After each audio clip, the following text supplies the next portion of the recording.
Hey everyone, welcome back to Convention Circuit Entertainment Spotlight. I'm your host, Scott J. Carroll. This week's guest is an artist, an illustrator, someone who's been in the industry for a number of years, and an incredible wildlife photographer. Please welcome Lysa Shin. Hi, everybody. How you doing? Hello, how are you? I'm doing pretty good. Doing pretty good. That's great. So, Lysa, welcome to the show. It is wonderful to have you here. For those of our viewers who might not know who you are, why don't you tell us a little bit about yourself? All right. I've been illustrating and painting, well, since I was a kid. I started doing conventions about in the 80s, late 80s, early 90s, and then I've been on it back and forth between the horror movie industry, like storyboarding and stuff, and comic book conventions. And then I've always done fine art, but since I was 16, I've been doing photography. So I kind of fell into a wildlife photography, found out I was really good at it, I guess. I mean, the animals were just, I get it. I captured the animals like they just oozed for me, I guess. And then I've been focusing on that a lot more You lately do, because of conservation. right. You do have some absolutely wonderful wildlife pictures, and I know we have one at least I want to show off. So the Sure. magical man behind the curtain. Why don't you show off the wildlife picture? There it is. Awesome. That is a southwestern screech owl. And he's actually only like this big, this big. Oh wow, You it's have tiny. Yeah, yeah, big voice, little owl. He was in the Oak Mountain Sanctuary, where I have a bunch of scientist friends. I go there and I helped him with some rehabilitation. He had a little broken wing, but Oh, I got lucky to get to go and see him up close and take his picture. he looks so mad. He's actually kind of, yeah, he wanted to fly around, but he can't. So I guess so. Oh, I mean, I would be mad too if I could fly and then suddenly couldn't. I would be very, very mad about that. Me too. So, But yeah, yeah, you, go you ahead. mentioned Go that. ahead. Yeah, Sorry. please, it's okay. The internet is weird. There's always a delay. It's fine. So you mentioned that you've done conventions for 20 years or so. What Yes. in what did you do when you went to conventions? Well, let's see. Back in the days of Star Trek conventions, I used to do a lot of. Sorry, I Kitty used to cat. do a lot. Oh, where's the I cat used to do a counter? lot of what? Oh, sorry. I used to hang out with the celebrities, do a lot of guest rep, and then I draw, at the bars and stuff, and hang out with everybody. And I did a few paintings and stuff like that, but I really didn't get into art in the conventions till about mid 90s. And I used to go to Wizard World and all kinds of other little events. I liked the little conventions better, they were more personable. But yeah, and I just pawned my art there and, you know, draw things for people to what they wanted. And then I'd like sell my art pieces and stuff, hang out with my artist friends. It was really great. It was not kind of nice. And you And have that, some absolutely wonderful art pieces. You were kind enough to send us a whole bunch to look through and pick for the show. And there are some I want to show off and talk about. I think one of the first ones I really want to talk about is to me it's very reminiscent of a movie poster when I look at it. The Black Cat is one I want to talk about. That there it is. yeah, my dad likes black cats. Well, he used to like what black. And we used to watch old horror movies together. I'm such a cinephile. I watch movies like there's no tomorrow. Mhm. And this always made an impression on him. So I actually drew this for him. And it's all ink except for the fonts, of course. I photoshopped the font, but I did it all in pen and ink. So it took me, I think, about 8 hours to do. But yeah, this is one of my favorites that I did. Yeah, it's an absolutely wonderful piece. It's just Thank it's you. reminiscent of you look at it and you get the feel of all those old horror movies. and it does make you kind of nostalgic and wanna go watch them again. Since we're on the subject and we both love horror movies, and I'm assuming potentially bad horror movies as well, Oh what yeah. what's your favorite? What's your go-to bad movie or horror movie to watch? Wow, that's a hard one. It Well, if we're is. gonna pick, I know it is. I know if we're gonna pick a foreign, I'd have to say anything with Barbara Steele or Mm. my favorite Italian director, Dario Argento. I mean, Oh, of course, the man, Giallos. Suspiria, and I mean the colors and the filmography and Mhm. uh sorry, my little computer thing went off. But just stuff like that. And then American, I'll have to say I'm a John Carpenter person. I love his stuff. And for modern times, I love Guillermo del Toro. Can't go wrong with him. He's And it's you hit like all of the big ones. Like all well, of the Dario Argento and all those Giallo films, they're just so, like you mentioned, they're so yeah, colorful, and like the color becomes a character in the story. yeah, And Guillermo del Toro, his movies are just, I watch them. I have to watch them twice. Once for the mm, movie, and then once again for all the sets and little details and the costuming and everything else he puts in. yeah, yeah. I know it's fantastic the artisans he hires, and it just amazes me. I mean, it's like I want a house like he has one of these days. So, I would just but live on yeah, any one of his sets. I like the kind of horror movies that you have a nice mix of practical, where you actually use artists. I Hmm. mean, it could be the hokiest thing in the world, but if you know it's all practical, it seems to add to the aesthetic. I mean, don't get me wrong, there's some modern that are okay, but most modern horror movies stink. They're not scary. It's a jump scare. It's boring. There's no story. I've only found a couple that I actually like, but even then, it's just like this. The old stuff just is better. I have to agree. There's something about practical effects and practical pieces that you know that there was workmanship and artistry that went into it. Even if it doesn't look great by any means, it's Right. still, there's all that extra heart and effort into it. There've been, you mentioned modern horror movies. There've, off the top of my head, there've only been a couple that have been pretty solid. And believe it or not, one for me that stood out was Blumhouse's take on The Invisible Man. Did you Okay. happen to Yeah. see that one? Yes, I Yeah. actually have it. I actually really do like Blumhouse. They're the closest, but they have that thing of doing like three good ones and then one, or no, it's the one really good one and three Mhm. really bad ones. But they're Yeah. very good for atmospheric, and that's what I like. And they have a bunch of little things on Hulu, little mini horror things, and those have been really great because it's got enough satire in it that you can go, huh, that's pretty cool. I Yeah. like storyline and a little dark humor because it adds to it. Yeah. I think Happy Death Day was Oh another yeah. one.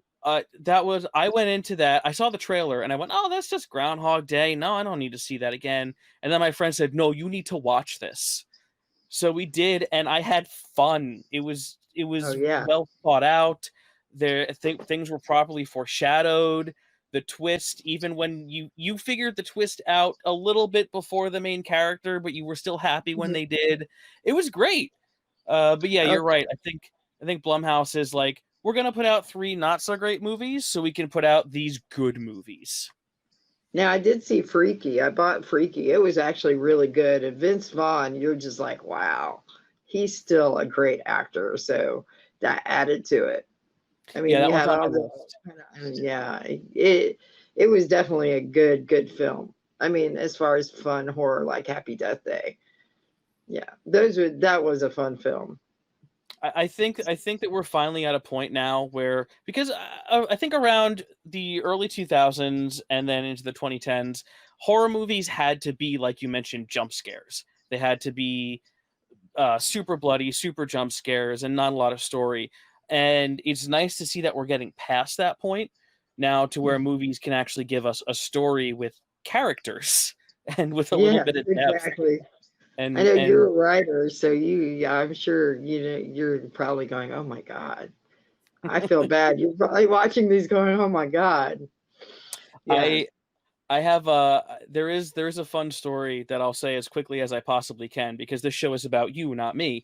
But like you mentioned, I am a screenwriter, and anytime I watch a movie, I recognize all the patterns as they happen. And 5 minutes into a movie, my wife and I will sit down to watch it, and I'll go, "Oh, okay, he's the bad guy. They're gonna die. Here's what's gonna happen." And my wife would go, "No, no, shut up. Let me enjoy it." I did it so much that now when we sit down and watch a movie, my wife goes, "Oh, he's the bad guy. She's gonna die. This is gonna. Oh, come on!" Because I ruined them for her. That's funny. That's funny. Oh, it's all good. But yes, getting back to you, my guest, the person Mhm. who we're here to talk about. Oh, it's all good. No problem. Um, you actually mentioned a little bit beforehand in the show that you've done some things with movie posters, and you mentioned studying with Stan Winston Studios. You've been in the industry for a number of years, and to my understanding, that it is a very male-dominated industry. Have you Oh yeah.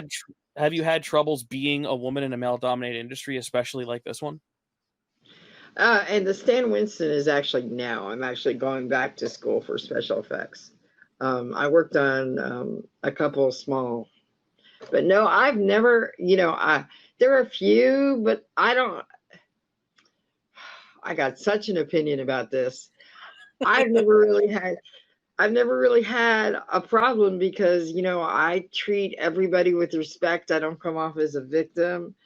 Sorry to say that, but a lot of them do nowadays. That's one of the reasons I left the thing is like, um, I never, I mean, all my colleagues I still talk to Lloyd Kaufman. I still talk to a lot of my friends that I worked with a long time ago, even if it was just for, like a month, not even that much. And I still have friends in the industry, and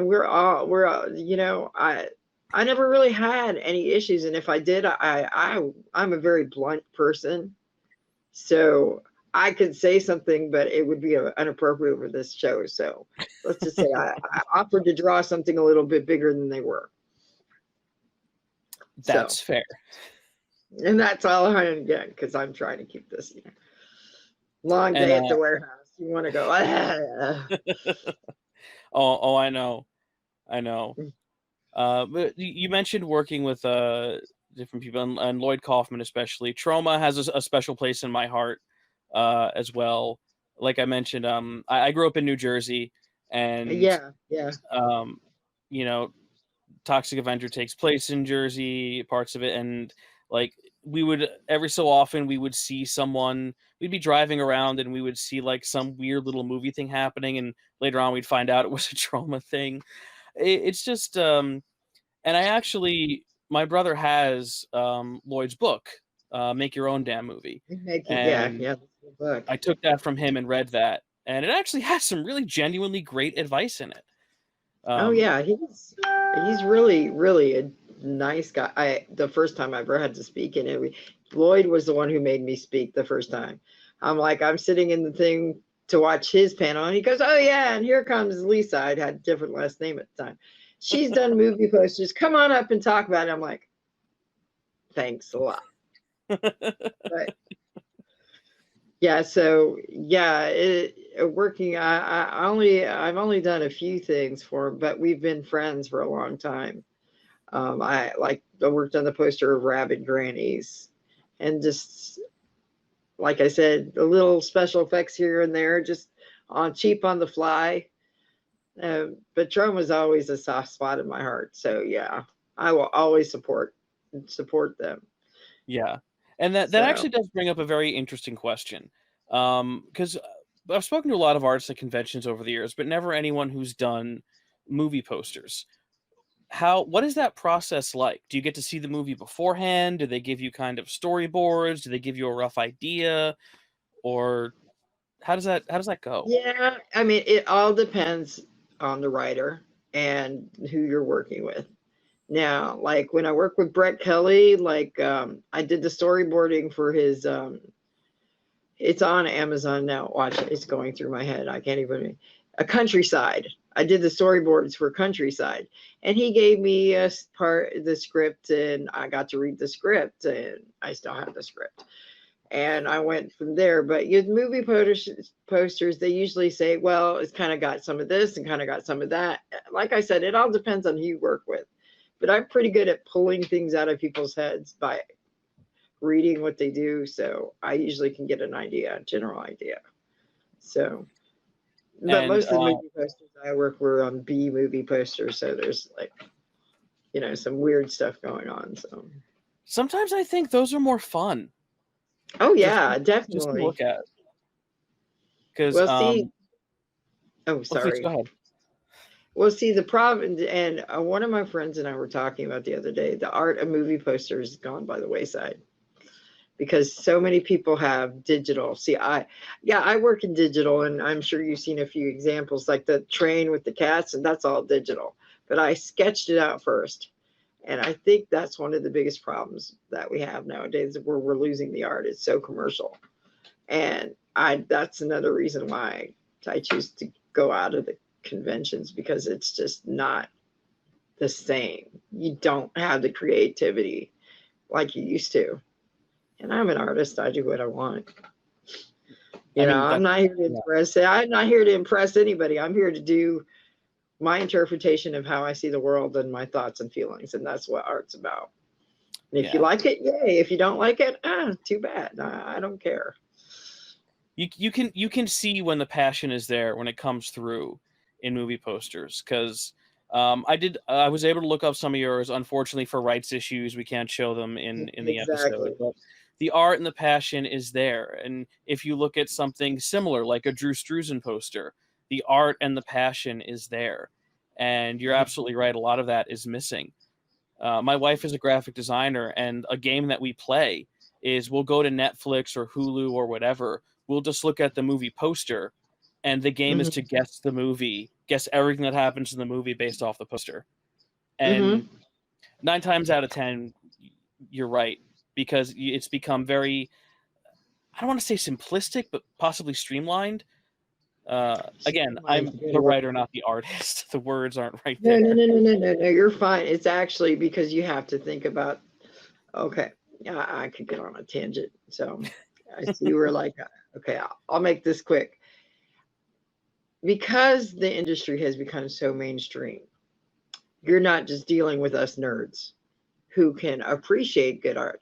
You're dealing with everybody else who don't really understand that there's more to it than just, what you see. I mean, that's why, it's like they want kind of dumbed down so they can understand.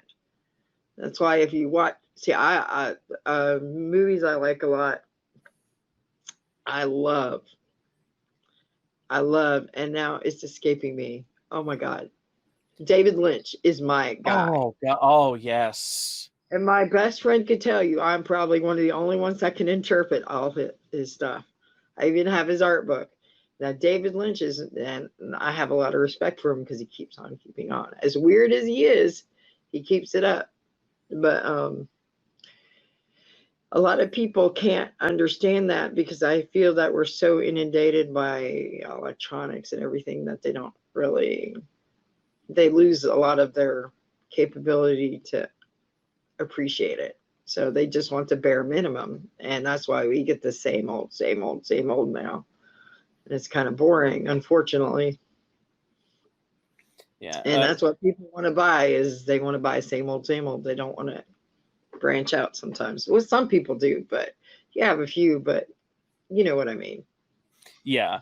And you mentioned David Lynch. His work is just, it's so, one of the things I love about his work is it's subconsciously influential.